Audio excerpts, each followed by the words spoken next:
চাবিদসকল dreams অসমৰ এটি নতুন ভিডিঅ'লৈ আপোনালোকক স্বাগতম জনাইছোঁ।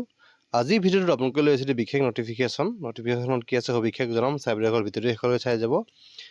দেখিবলৈ পাইছে আপোনালোকে এখন নিৰ্দেশনা আহিছে আৰু নিৰ্দেশনাখন আহিছে government of Assam general administrative department Dispur গুৱাহাটীৰ পৰা। নটিফিকেশ্যন উল্লেখ কৰা হৈছে ইয়াত ফাইল নং 644155/3 the governor of Assam pleased to allow special holiday on 16, 17 and 18 February 2026 as a special case of employees of the government of Assam belonging to Karbi community who will participating the annual Karbi Youth Festival 2026.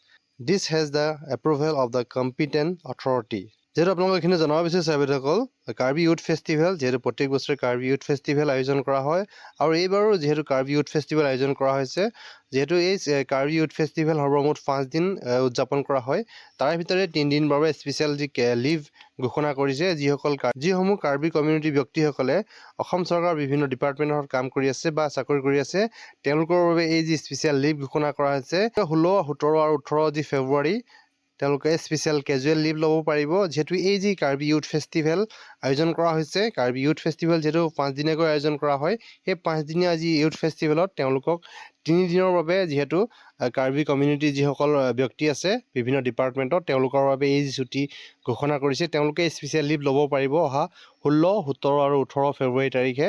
Karbi youth festival Diphu তাৰালাংচত হয় আৰু এই ডিফু তাৰালাংচতেই তেওঁলোকে অংশগ্ৰহণ কৰিবৰ বাবে এই যি special live ঘোষণা কৰিছে এই স্পেচিয়েল লিভ কেৱল যি কাৰ্বি কমিউনিটি যিসকল ব্যক্তি আছিলে অসম চৰকাৰৰ বিভিন্ন ডিপাৰ্টমেণ্টত কাম কৰি থকা বা চাকৰি কৰা যিসকল ব্যক্তি আছে তেওঁলোকেহে এই যি কেজুৱেল লিভটো ল'ব পাৰিব বুলি উল্লেখ কৰা হৈছে। চাবিদসকল ভিডিঅ'ত ইমানখিনি আছিলে। আশা কৰিছোঁ আপোনালোকৰ ভিডিঅ'টো যথেষ্ট উপকৃত কৰিব। ভিডিঅ'টো শেষলৈকে চাই থকাৰ বাবে আপোনালোকক পুনৰবাৰ ধন্যবাদ জনালোঁ।